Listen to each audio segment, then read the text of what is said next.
আজি ক'বলৈ ধৰা সাপটোৰ নাম ব্লেক মাম্বা বা কিং কোব্ৰা নহয়। আজি ক'বলৈ ধৰা সেই সাপটোৰ নাম হ'ল মানুহ সাপ। মানুহ সাপ হ'লে এনেকুৱা এটা সাপ যাৰ ৩২টা দাঁত থাকে, এটাও বিষ দাঁত নাথাকে, কিন্তু সি যদি ইচ্ছা কৰিবলৈ হয় তাৰ ৩২টা দাঁতকে বিষ দাঁতত পৰিণত কৰিব পাৰে। কালি অৰ্থাৎ 16 তাৰিখৰ দিনা বিশ্ব সৰ্প দিৱস আছিল আৰু বিশ্ব সৰ্প দিৱসৰ দিনা ৰাতিয়ে মই এটা বেয়া খবৰ পাইছিলোঁ। খুব দেৰিকৈহে খবৰটো পাইছিলোঁ, যিহেতু মোৰ প্ৰধান ফেচবুকৰ যিটো প্ৰফাইলটো বন্ধ হৈ আছে, মোৰ নিজৰ নামৰ যিটো প্ৰফাইল, গতিকে মই পৃথিৱীৰ বহুত খবৰে এইকেইদিনত পোৱা নাই। কিন্তু কালি মই যিটো খবৰ হঠাৎ এটা বেলেগ একাউণ্টত পাই গ'লোঁ, তাতে মই দেখিলোঁ যে ডাক্তৰ সুৰজিৎ গিৰি, যিজনক সাপৰ জম বুলি কোৱা হয়, সেই সাপৰ জমজনক খুটিবৰ কাৰণে খেদি ফুৰিছে এটা বেলেগ সাপে। আপুনি নিশ্চয় আচৰিত হৈছে, বিশ্ব সৰ্প দিৱসৰ লগত এই কথাটোৰ কি সম্পৰ্ক আছে। কালি মই সামাজিক মাধ্যমত দেখা পালোঁ ডাক্তৰ সুৰজিৎ গিৰিক এজন মেজিষ্ট্ৰেট পৰ্যায়ৰ বিষয়াই গৈ লগ কৰিলে আৰু লগ কৰি তেখেতক জনালে যে তেখেতে ডিউটি ভালকৈ কৰা উচিত। মেজিষ্ট্ৰেটজনকো নিশ্চয় কোনোবাই খবৰ দিছে যে ডাক্তৰ সুৰজিৎ গিৰিয়ে ভালকৈ কাম কৰা নাই, যাৰ কাৰণে তেখেতে গৈ কথাটো সুধিবলগীয়া হৈছে। কিন্তু আটাইতকৈ গুৰুত্বপূৰ্ণ কথাটো হ'ল, প্ৰকৃততে জানো ডাক্তৰ সুৰজিৎ গিৰিয়ে ভালকৈ কাম কৰি থকা নাই। আজি কিছুদিনৰ আগত মই এটা দীঘলীয়া ভিডিঅ' বনাইছিলোঁ। ডাক্তৰ সুৰজিৎ গিৰিক মই সৰ্পবিষৰ যমদূত বুলি কৈছিলোঁ, সৰ্পদংশন ৰোগীৰ কাৰণে ভগৱান বুলি কৈছিলোঁ, তেখেতক প্ৰশংসা কৰিছিলোঁ।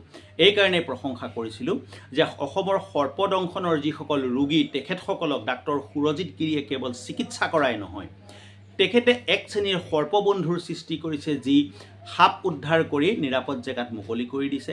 তেখেতে এটা সচেতনতাৰ সৃষ্টি কৰিছে যে সাপ দেখিলেই মাৰি পেলাব নালাগে, সকলো সাপেই বিষধৰ নহয়, লিমিটেড কেইটামান সাপহে বিষধৰ।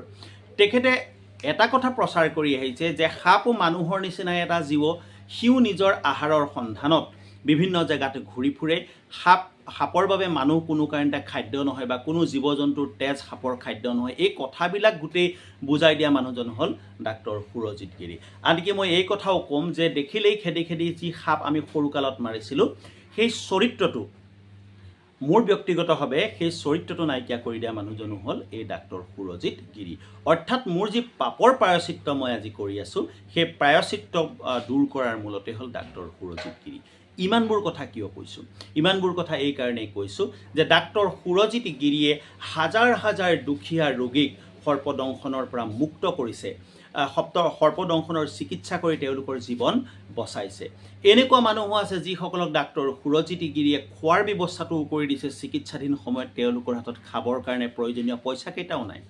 সেইজন ব্যক্তিয়ে যদি ভালকৈ কাম কৰা নাই বুলি গৈ বিচাৰ দিয়েগৈ, কাৰোবাৰ ওচৰত গোচৰ দিয়েগৈ, আৰু সেই ব্যক্তিজনেতো তেতিয়া তাৰ সেই কথাটো তেখেতে চিন্তা কৰিবলগীয়া হ'ব, আৰু যাৰ ফলত গৈ ডাক্তৰ সুৰজিৎ গিৰিক সুধিবলৈ তেখেত বাধ্য হৈছে যে আপুনি ভালকৈ ডিউটি কৰিব।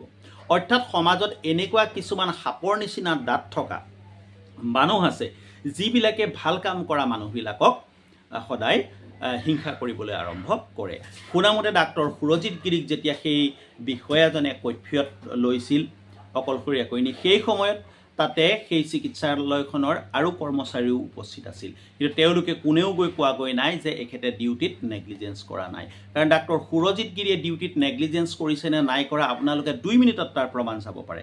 ইমান এজন ডাঙৰ, ইমান এজন বিখ্যাত ডাক্তৰ, বৰ্তমান সময়ত ডাক্তৰ সুৰজিৎ গিৰি সৰ্পদংশন সম্পৰ্কীয় বিশ্বৰ বিখ্যাত চিকিৎসকসকলৰ পৰ্যায়লৈ গুচি গৈছে। আজি আপুনি এটা তেখেতলৈ ফোন কৰি চাওক, তৎক্ষণাত তেখেতে ফোনটো ধৰিব নোৱাৰিলেও 2-3 বাৰ কল কৰাৰ পিছত ফোনটো ধৰি আপোনাক প্ৰয়োজনীয় পৰামৰ্শটো দিব।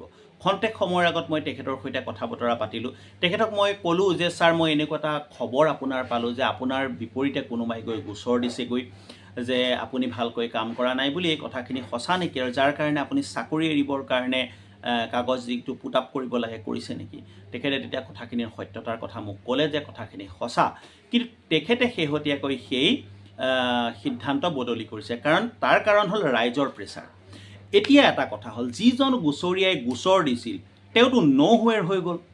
ডাক্তৰ সুৰজিৎ গিৰি আচলতে ডাক্তৰ সুৰজিৎ গিৰিয়ে আওপকীয়াকৈ জনপ্ৰিয়তাটো বঢ়াই দিলে। কাৰণ গোচৰ খোৱাৰ পিছত, এটা গোচৰ কাৰোবাৰ এগেইনষ্টত দিয়াৰ পিছত, তেখেতক নি কৈফিয়ত লোৱাৰ পিছত যেতিয়া ব্যক্তিজনক হিলাব নোৱাৰে কোনেও, তেতিয়াহ'লে সেই ব্যক্তিজন কিমান জনপ্ৰিয় আৰু সেই গোচৰ দিয়া সেই ফেটি সাপটো কিমান আমাৰ সমাজখনৰ কাৰণে অপকাৰী, এই দুইটা কথাৰ এটা ডাঙৰ দ্বন্দ্বৰ সৃষ্টি হয়। সাপ দুবিধ, এই কথাটোৱে প্ৰমাণ কৰিলে সাপ দুবিধ।